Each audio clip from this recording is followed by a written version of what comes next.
Hello friends, welcome back to the Rahasya academy. तो हम लोग क्लास 8 में क्या पढ़ रहे थे बच्चों? हम लोग क्लास 8 में टाइप्स ऑफ क्वाड्रेटर्स के हर एक टाइप्स के बारे में पढ़ रहे थे, जिसमें मैंने आपको पैरेललोग्राम और रोम्बस के प्रॉपर्टीज के बारे में आपको समझा दिया था। तो आज हम जो बच्चे पढ़ेंगे, आज हम पढ़ेंगे किसके प्रॉपर्टीज के बारे में? रेक्टेंगल के प्रॉपर्टीज के बारे में।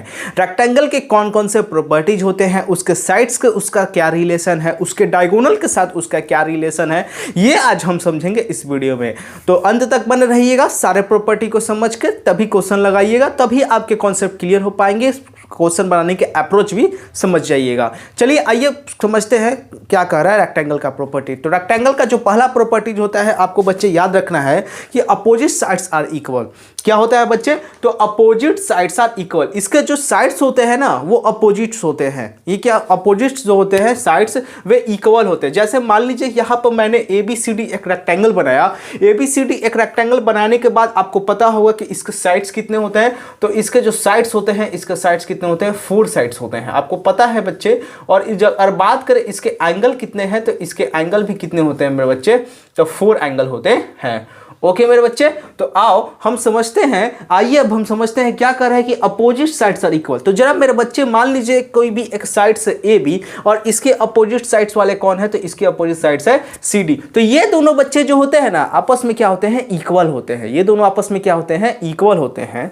साथ ही साथ आपको दिख रहा होगा कि एक BC साइड है। तो BC साइड्स के अपोजिट में कौन सा साइड है मेरे बच्चे? तो DA साइड्स है या फिर AD साइड्स है। ये भी आपस में क्या होंगे मेरे बच्चे? इक्वल होंगे। Okay, now come to the second properties. The all angle of a rectangle is 90 degree. All angle of a rectangle is 90 degree. Rectangle के प्रत्येक एंगल, कौन से एंगल? तो कौन से एंगल भाई? तो मेरे बच्चे ध्यान से देखिएगा। कौन सा एंगल? Interior angle. कौन सा एंगल?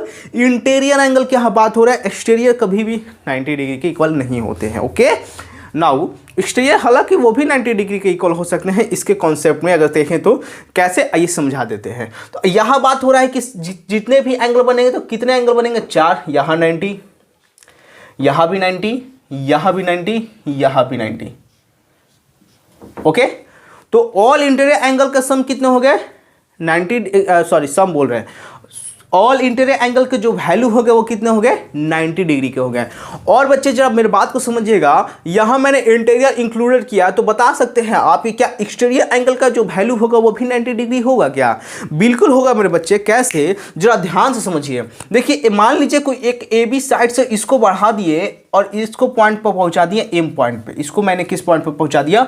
M पॉइंट पे पहुंचा दिया। M पॉइंट पे पहुंचाने के बाद यहां पे जो बना, यहां ये क्या है? आपके एक एक्सटीरियर एंगल है। ये क्या है? आपके एक एक्सटीरियर एंगल है। तो यहां के एक्सटीरियर एंगल का वैल्यू हम कैसे निकाल सकते हैं? तो देख सकते हैं कि ये एक AM एक लाइन है, BC क्या कर रहा है? एक रे आके उस पे गिर रहा है। गिरने के बाद क्या बनता है? आपको पता है कि लीनियर पेयर बनता है। तो लीनियर पेयर के दोनों एंगल का सम कितना होता है? 180 डिग्री के होते हैं। तो जरा देखिए मेरे बच्चे, तो ये 90 जब दोनों के मिला के सम है 180, तो ये भी वैल्यू कितना होगा? 90। तभी तो 90 जाके 180 होगा। तो हम कह सकते हैं चाहे एक्सटीरियर हो चाहे इंटीरियर हो, सभी एंगल्स के जो वैल्यू होते हैं वो कितने डिग्री के होते हैं? 90 डिग्री के होते हैं। कॉन्सेप्ट क्लियर हो गया बच्चे? यहां पे आइए थर्ड पॉइंट पे चलते हैं। पॉइंट नंबर 3 क्या कह रहा है? तो पॉइंट नंबर 3 कह रहा है कि the sum of all the angle. जाहिर सी बात है ये क्वाड्रेटल है कि तो क्वाड्रेटल में सारे इंटीरियर एंगल के सम कितने होते हैं? 360 डिग्री के होते हैं। तो जब 360 डिग्री के होंगे तो रेक्टेंगल क्या है? एक क्वाड्रेटल है, तो ये भी एंगल क्या होंगे?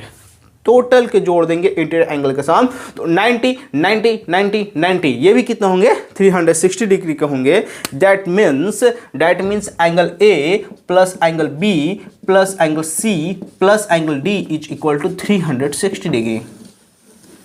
ओके मेरे बच्चे, now clear? Now come to the next properties number 4, the diagonal bisect each other. Okay, ये इनके जो डायगोनल हम बनाते हैं, तो इसमें डायगोनल कितने होंगे? तो आपको पता चल गया होगा कि अब तक कि इसके में जो डायगोनल होंगे वो कितने होंगे? 2 होंगे। ओके, तो जब डायगोनल इसके